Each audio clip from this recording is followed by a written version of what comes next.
दुर्गा माता की जय। चलो पूजा संपन्न हुई। अब बताओ कैसी हो तुम दोनों? मैं ठीक हूँ चित्रा, तुम सुनाओ। मैं भी ठीक हूँ बहन। अरे जया, क्या हुआ? किस सोच में डूबी हुई हो? कुछ नहीं, बस मन में प्रार्थना कर रही हूँ कि आज तो कोई क्लाइंट आ जाए। बिजली का बिल भरना है, माँ की दवाइयाँ लानी है।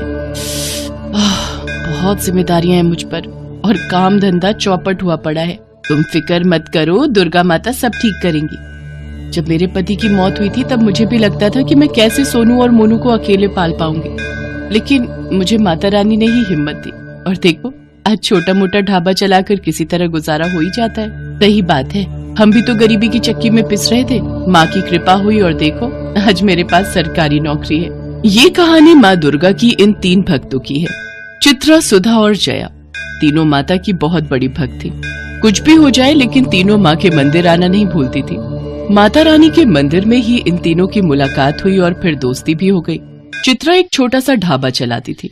वो बहुत ही बढ़िया खाना बनाती थी और अपना ढाबा चलाकर अपने परिवार का पेट पालती थी।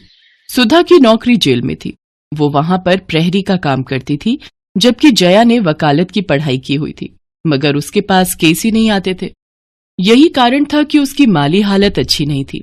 ऐसे में चित्रा और सुधा हमेशा उसे हिम्मत बंधाती थी और कभी कभार उसकी मदद भी कर दिया करती थी। फिर एक दिन जब चित्रा अपने ढाबे पर माँ दुर्गा की पूजा कर रही थी, तभी उसके ढाबे पर काम करने वाला केशव भागा भागा उसके पास आया। दीदी सुनो ना। रुक, पहले ये प्रसाद को और अब बोल। दीदी, लगता है माता रानी ने आपकी सुन ली। मतलब? देखो दीदी, वो जो नदी के पास होटल है ना, बड़ा सा। कौन सा? वो रिवर व्यू होटल? हाँ दीदी, वही। उन्हें अपने होटल के लिए एक बढ़िया सा शेफ चाहिए और उसके लिए वो एक प्रतियोगिता करा रहे हैं, जिसे जीतने वाले को वो अपने होटल में शेफ का काम देंगे और अच्छी पगार भी। अरे वाह केशव, क्या खबर लाया रे। मैं दिन रात एक कर दूंगी, लेकिन वो प्रतियोगिता जीत कर दिखाऊंगी। बस माता रानी का आशीर्वाद बना रहे। चित्रा अपने स्वादिष्ट खाने के लिए पूरे मोहल्ले में मशहूर थी। सभी लोग उसके हाथ के स्वाद के कायल थे, सिवाय उसकी पड़ोसन दिव्या के। वो हमेशा ही उससे चिढ़ती थी। होटल की प्रतियोगिता वाली बात जब दिव्या को पता चली तो उसने सोचा, चित्रा की बच्ची, चाहे कुछ भी हो जाए, तुझे तो मैं जीतने नहीं दूंगी। जीतना तो दूर, मेरे रहते तो उस प्रतियोगिता में हिस्सा ही नहीं ले पाएगी। एक तरफ दिव्या चित्रा के खिलाफ जाल बुन रही थी, तो दूसरी तरफ सारा दिन बीत जाने पर भी जया के पास कोई केस नहीं आया। उसने मायूस होकर अपना केबिन बंद किया और मन में सोचने लगी, आज भी कोई केस नहीं आया। केबिन का किराया भी देना है, माँ की दवाइयां भी ले जानी है। उफ, कैसे हो पाएगा सब कुछ? हे माँ, कोई तो रास्ता दिखाओ मुझे। जया पैसों की किल्लत से जूझ रही थी, तो वहीं जेल में सुधा भी परेशान थी। नाइट ड्यूटी खत्म करने के बाद सुबह के वक्त वो जेलर के आने का इंतजार कर रही थी। फिर कुछ ही देर बाद, जय हिंद सर। जय हिंद। हाँ कहो। सर, मैं प्रहरी सुधा हूँ। बैरक नंबर 3 और 4 में मेरी ड्यूटी है। हाँ तो? सर, वो नवरात्रि आ रही है तो छुट्टी चाहिए थी। क्यों? छुट्टी लेकर क्या करोगी? सर, वो माँ की चौकी सजानी है और। देखो, इन सब कामों के लिए छुट्टी नहीं मिलेगी। अच्छा तो सर, बस नवमी के ही दिन की छुट्टी दे दीजिए। जाओ यहाँ से, कहा ना छुट्टी नहीं मिलेगी। जी सर, जय हिंद। सुधा अपना सा मुंह लेकर जेलर के कमरे से बाहर निकल आई। जया और सुधा जहाँ दुखी और परेशान थे, तो वहीं चित्रा कुकिंग कंपटीशन को लेकर उत्साहित थी। लेकिन वो नहीं जानती थी कि उस पर दुखों का पहाड़ टूटने वाला था। नवरात्रि के ठीक एक दिन पहले जब चित्रा पूजा पाठ के लिए अपने घर की सफाई कर रही थी, तभी उसके घर के सामने पुलिस की गाड़ी आकर रुकी। हाँ जी कहिए। तुम्हारा नाम चित्रा है? हाँ जी, पर हुआ क्या है? अरे रो, हमें तुम्हारे घर की तलाशी लेनी है। इतना कहकर इंस्पेक्टर ने चित्रा को धक्का दिया और 2-3 पुलिस वाले चित्रा के घर में रखे सामान को उलट पलट कर देखने लगे। और फिर, ये नशीली दवाइयों की पेटी कहाँ से ली तुमने और कहाँ बेचती थी ये सब नशे का सामान? मैं इस बारे में कुछ नहीं जानती इंस्पेक्टर साहब। इस पेटी में क्या है और ये मेरे घर में कैसे आई, मुझे कुछ नहीं पता। मैं तो पूरी ईमानदारी से अपना छोटा सा ढाबा चलाती हूँ साहब। अच्छा तो ठीक है, फिर अब जेल में अपने जैसे कैदियों के लिए खाना बनाना। पुलिस चित्रा को पकड़ कर ले गई। उधर अपने घर के दरवाजे पर खड़ी चित्रा की पड़ोसन दिव्या मुस्कुराने लगी। असल में ये उसी की चाल थी। दिव्या का पति मेडिकल स्टोर पर काम करता था और चित्रा के घर में वो नशीली दवाइयों की पेटी दिव्या ने ही रखी थी, ताकि चित्रा प्रतियोगिता में हिस्सा न ले पाए। फिर उसी रात जेल में। चित्रा, तुम यहाँ कैसे? क्या बताओ बहन, मेरी तो किस्मत ही फूट गई। चित्रा ने रोते रोते सुधा को सारी बात बता दी। चित्रा के साथ जो हुआ उसे सुनकर सुधा की आंख में भी आंसू आ गए। तब चित्रा ने कहा, सुधा, मेरे बच्चों को केशव के घर छोड़ देना बहन। मेरे पीछे वो उनकी देखभाल करेगा। एक माँ को अपने बच्चों की कितनी फिक्र होती है ना। पर माता रानी पता नहीं मेरी परीक्षा क्यों ले रही है। क्या हुआ? हमारा जेलर बहुत खड़ूस है। मैंने उससे 9वीं की छुट्टी मांगी तो उसने साफ मना कर दिया। कभी ऐसा नहीं हुआ कि अष्टमी या 9वीं पर मैंने कन्या पूजन नहीं किया हो, लेकिन इस बार चिंता मत करो सुधा, देखना माता रानी सब ठीक करेंगी। माँ दुर्गा की ये तीनों भक्त बहुत परेशान थी और ये देखकर दुर्गा माँ को भी अच्छा नहीं लग रहा था। तभी उनके पास नारद मुनि प्रकट हुए। नारायण नारायण। प्रणाम माते। माते, ये कैसी व्यथा है? आपकी तीनों भक्त परेशान हैं। उन्हें आपकी कृपा की आवश्यकता है। आप चिंता न करें ऋषिवर, इनके दुखों का अंत निकट है और इसके लिए मुझे धरती लोक पर जाना होगा। जय हो माता रानी की, जय हो। नारायण नारायण। नवरात्रि के दिन चल रहे थे और माता रानी की तीनों भक्त अपनी अपनी समस्याओं से जूझ रही थीं। लेकिन तीनों में से किसी ने भी माँ दुर्गा पर अपना विश्वास नहीं खोया था। सुधा ने जेल में ही माता रानी की चौकी सजा ली थी और नवरात्रि के पूरे व्रत भी रख रही थी। फिर अष्टमी के दिन जब सुधा माता रानी की पूजा कर रही थी, तब अचानक माँ दुर्गा की मूर्ति से तेज प्रकाश निकलने लगा, जिसे देखते ही सुधा की आंखें बंद हो गई और फिर आंखें खोलो पुत्री। माँ आप साक्षात माँ दुर्गा मेरे सामने। मैं तो धन्य हो गई माँ। तुम्हें तुम्हारे काम से अवकाश नहीं मिला तो क्या हुआ? देखो मैं स्वयं तुम्हारे पास आ गई। सुधा की आंखों में खुशी के आंसू थे। उसने माँ की आरती की और उनके चरण स्पर्श किए और फिर, पुत्री मुझे तुम्हारी सहायता की आवश्यकता है। मेरी सहायता की? मैं एक तुच्छ प्राणी क्या कर सकती हूँ आपके लिए? चित्रा को यहाँ से बाहर निकालना होगा। मैं उसका रूप लेकर यहाँ रहूंगी और तुम्हें उसे इस कारागार से बाहर निकालना होगा ताकि वो कल होने वाली प्रतियोगिता में हिस्सा ले सके और अपना स्वप्न पूर्ण कर सके। जो आज्ञा माँ। माँ दुर्गा अपने साक्षात रूप में सुधा के साथ चित्रा के पास पहुँची, जहाँ चित्रा दीवार पर माँ की तस्वीर बनाकर उसकी पूजा कर रही थी। तभी सुधा ने चित्रा को पुकारा। चित्रा, चित्रा देख जरा हमसे कौन आया है मिलने। साक्षात माता रानी। क्या ये सच है क्या? ये मैं कोई सपना देख रही हूँ? मैं तो धन्य हो गई माँ, आपके साक्षात दर्शन पाकर। अब मुझे जीवन में कुछ नहीं चाहिए, कुछ नहीं चाहिए। नहीं पुत्री, अभी तो तुम्हें बहुत कुछ करना है। अब मैं तुम्हारे लिए उस प्रतियोगिता में भोजन तो नहीं बना सकती, क्योंकि वो बाकी प्रतिभागियों के साथ सही नहीं होगा। भोजन तो तुम्हें स्वयं ही बनाना होगा, किंतु तुम्हारे स्थान पर यहाँ जरूर रह सकती हूँ, वो भी तुम्हारे ही रूप में। नहीं माँ, भाड़ में गई ऐसी प्रतियोगिता जिसके लिए आपको यहाँ जेल में रहना पड़े। तुम भी तो एक माँ हो ना, और अपने बच्चों के लिए कितने कष्ट सहती हो, तो मैं भी तुम्हारी माँ ही हूँ। चिंता मत करो, कल से ही जया कोर्ट में तुम्हारा केस लड़ेगी। मैं खुद उससे मिलकर आई हूँ, वो तुम्हें अवश्य ही निर्दोष साबित करेगी। इसके बाद दुर्गा माँ ने चित्रा का रूप लिया और उसकी जगह जेल में बैठ गई। फिर चित्रा और सुधा ने उन्हें प्रणाम किया और सुधा ने चुपके से चित्रा को जेल से बाहर निकाल दिया। अगले दिन चित्रा ने प्रतियोगिता में अपने बच्चों के लिए और जया ने कोर्ट में चित्रा के लिए पूरी ताकत लगा दी। चित्रा ने अपने हुनर से प्रतियोगिता जीत ली, तो वहीं जया ने भी चित्रा को कोर्ट से जमानत दिलवा दी। फिर उसी शाम तीनों एक साथ मंदिर पहुंचे, जहां कोई नहीं था। उन्होंने माँ दुर्गा को प्रणाम किया और माँ ने अपने साक्षात रूप में फिर से तीनों को दर्शन दिए। माता रानी की जय हो।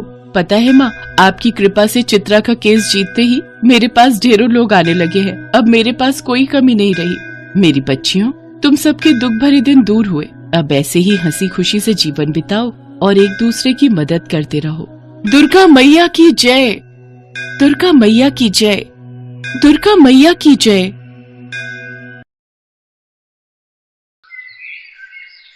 मुझे उस पुराने मंदिर का वो खजाना चाहिए किसी भी हाल में, पर देवी दुर्गा का वो त्रिशूल उस खजाने की रक्षा कर रहा है। तो मालिक उस त्रिशूल को हटा दीजिए।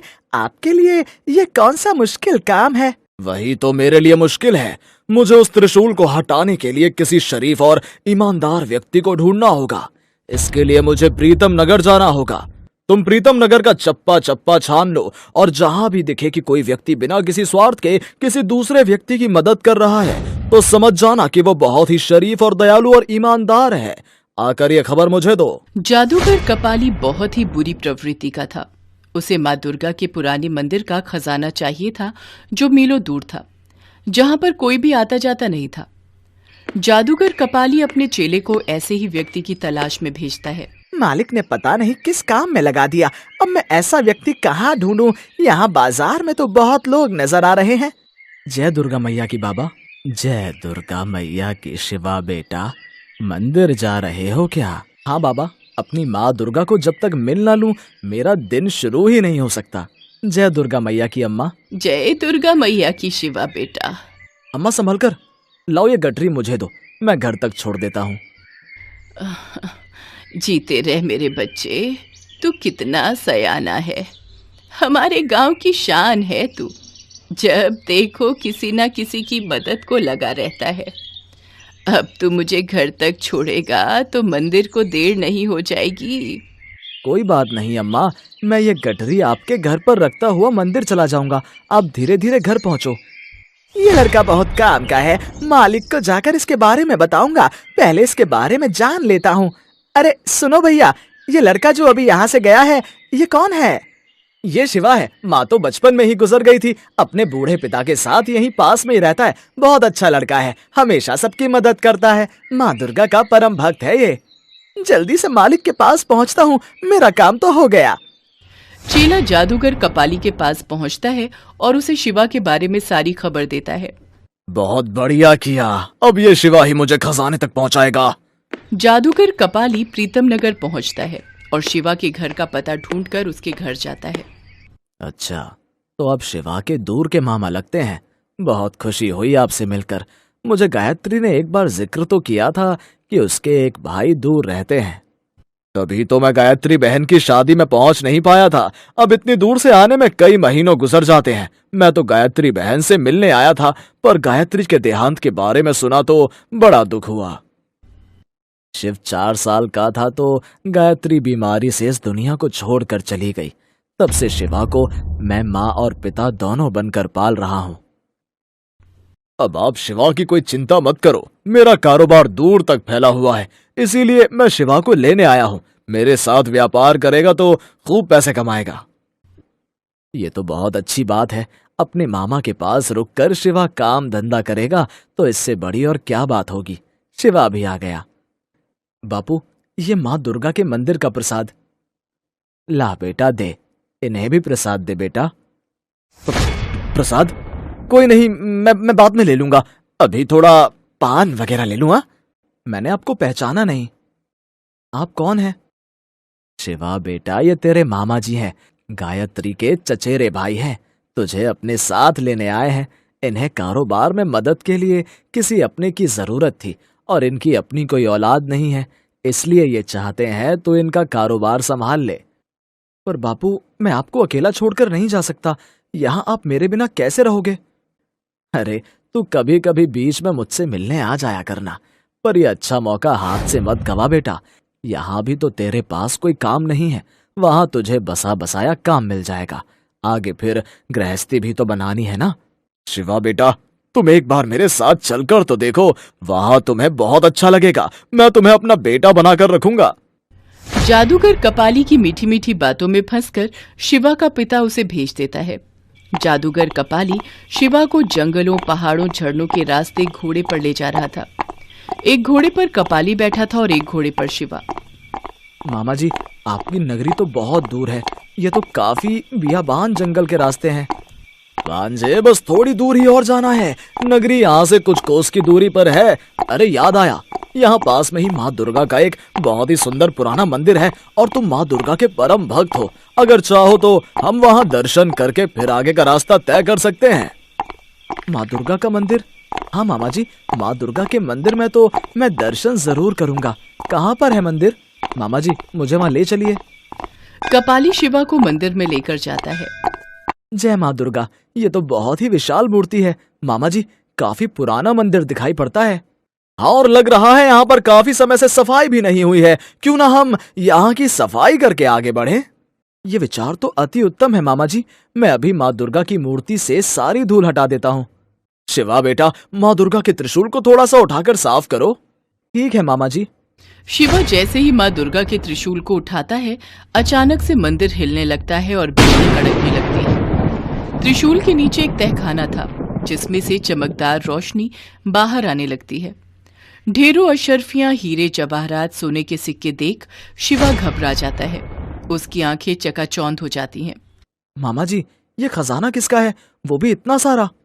शिवा बेटा, लगता है कि माँ दुर्गा के मंदिर का खजाना है। अगर हम इसे यहाँ ही छोड़कर ऐसे चले गए तो चोर डाकू इसे लूट कर ले जाएंगे। हम एक काम करते हैं, इस खजाने को बोरियों में भर लेते हैं और फिर यहाँ से लेकर गरीबों में बांट देंगे। शायद आप ठीक कह रहे हो मामा जी। माँ दुर्गा का आशीर्वाद समझकर हम इस खजाने को ले चलते हैं, गरीबों के काम आ जाएगा। शिवा बेटा, मैं तहखाने में नहीं जा सकता। एक काम करो, तुम बोरियों में भर भर कर खजाना मुझे पकड़ाते रहो, मैं बोरियां घोड़े पर लाद दूंगा। शिवा कपाली की बातों में आ जाता है और वो सारा खजाना बोरों में भरकर कपाली को पकड़ा रहा था। जब शिवा ने सारा खजाना कपाली को दे दिया तो कपाली ने तहखाने का दरवाजा बंद कर दिया। अरे, ये तहखाना बंद कैसे हो गया? मामा जी, मामा जी, कहाँ हो? तहखाने का दरवाजा बंद हो गया है।